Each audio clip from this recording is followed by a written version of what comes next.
Rarely is there a single moment when you realize discipline, leadership, or detachment. Discovering self-identity is more of a gradual process. This is the result of a neuroscientist and a retired Navy SEAL putting their heads together about how to discover one's true identity.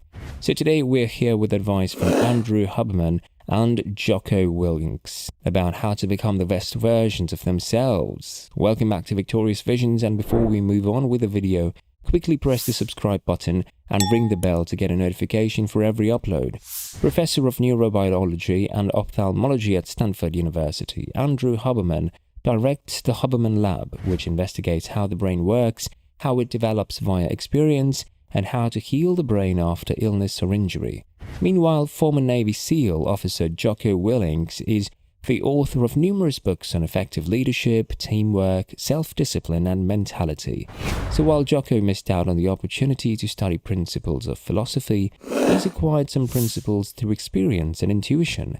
And incidentally, his observations overlapped with those of Huberman, who has a completely different background with the necessary tools to explain the science behind these instinctual principles.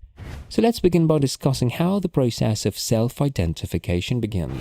A lot of people get fixated on the specific moment that a person realizes the value of discipline or detachment or becomes aware of their own personhood and personal interests. However, as Willinks point out, the actual process of self-identification is fairly gradual, which progresses with the help of successive clues since childhood. The sense of self comes along with the awareness of the fact that you can have any impact on the world outside of your home unit. Huberman states that there are two different categories of humans, according to the Hungarian School of Psychology: generators and projectors. Generators learn early on that their actions have the potential to either favorably or negatively affect others. Projectors prefer to contemplate about what they see.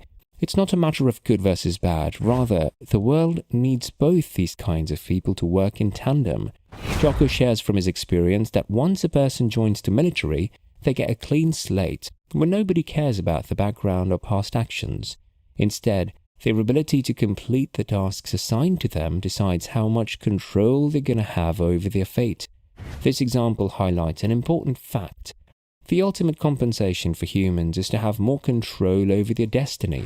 No matter how much money you make or fame you get, nothing is worth it if you do not get a say in what happens in your own life. In fact, gaining autonomy in their life is one of the primary reasons that people make money. Stay tuned to find out which decisions in your daily life will make you more enthusiastic and full of energy. Most young people get too engrossed in the short-term questions and take too long to understand that your choices today have an impact on not just what will happen to you in an hour, the day, or the week ahead of you, but also on how you will be in 5 years. Your decisions now will either have a favorable or a bad effect on your future, and in Jocko's case, his life got better the more he concentrated on making decisions that would improve his future. Our ego is going to lie to us, and if it's tricky too. Your ego's smart. Your ego's, it's like the devil. So you got to be very careful of that. The other thing that happens is, if your ego's running the decision, have you listened to anybody else? Have you listened to other people with an open mind? Do you have an open mind? So be careful of that, because sometimes we're listening but we're not hearing. So now you know that being aware of your impact on the world comes with an increased understanding of the way your decisions influence the degree of control you have over your life. But now it's time to ask how structure and a lack of it can impact how effective you are in life. According to Jocko Willink, discipline and freedom might appear to be at odds with one another, but they're actually closely related. Everyone wants to be free to behave and live their lives as they like. But discipline is the only way to reach a state of freedom. Financial discipline is a requirement if you seek financial freedom. You must adhere to a more strict time management approach if you desire to save more time. Similarly, you must have the self-control to stop and say no to time-sucking activities like doom scrolling on social media, visiting clickbait websites, and even events that you don't enjoy. To quote Willinks, discipline equals freedom applies to every aspect in life. If you want more freedom, get more discipline. In your personal life too, something doesn't go the way you wanted it to go. You didn't get the job you wanted. You didn't get the hire. You didn't get the promotion. You can go home and sit there and dwell on it. That's not getting you any progress. Or you say, okay, you know what? Let me do a quick analysis. Why didn't I get that promotion? Oh, it's because I didn't get this qualification, or I hadn't jumped through this gate. Okay, cool. What do I need to, let me look into how do I get to jump through that gate so next time I will get the promotion, and you start taking action. So action for me is a cure for a lot of problems that we have in life. Nobody wants to hear it, but Jocko emphasizes that the first step is to get up early. That's where it all begins. Although getting out of bed early requires discipline, it also establishes the tone and pattern of discipline for the rest of the day. Exercise or doing anything physically active is the next thing to do. And once more, it requires discipline, but it moves you in the correct way. Additionally, physical activity has beneficial psychological effects on the body and mind that last all day. Simply creating a timetable or work list and following it is one of the best mental exercises someone can practice. The night before, make a list or a plan and then follow through on your promise. When you do this, your life improves dramatically.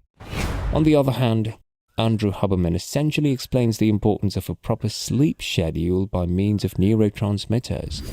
If you're one of those people who just wakes up and spends time indoors with sunglasses and screens, you might want to hear the upcoming part. Indirect rays from the sun trigger photosensitive receptors in the eye called melanopsin ganglion cells, which signal the hypothalamus to release peptide, the wake-up signal to your body. At the same time, peptide release set a timer for the onset of melatonin release in the body, melatonin being the hormone that makes you sleepy. So, if you put off your exposure to sunlight by even a few hours, the entire melatonin clock shifts, making you want to go to bed later and messing up your sleep schedule. However, the most important role of this neurotransmitter is to trigger the release of dopamine, the hormone that drives motivation, craving and pursuit. In other words, life's force itself.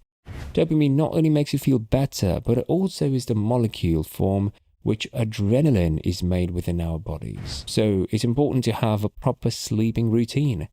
Additionally, walks and jogs work really well to reset the nervous system throughout the day because the brain is stimulated by the visual input while your body is in a state of activity. So when you're moving out and about in nature, the activity of amygdala is suppressed, which is known as the center of fear, nervousness, and anxiety in our brain. Keep watching ahead, and now we'll see how we can tackle our weaknesses and convert them to our strengths. According to Jocko, the first and most important step is not to flee from your weaknesses. We all prefer to steer clear of our areas of vulnerability. We never advance or improve when we act in that way. Try attacking your weaknesses rather than avoiding them. You don't like to run? Go run. Not at ease speaking in front of crowds? Offer to run a lesson at the office. Hesitant to email your supervisor about that difficult subject? Well, there's an email to be sent. Even though you'll initially feel uncomfortable doing all these things, you'll eventually feel more at ease. Your flaws will eventually turn into strengths as you continue to work on them. Alright, so let's say that you succeeded in doing these jobs, right? And your confidence level is high and you're soaring on the victory.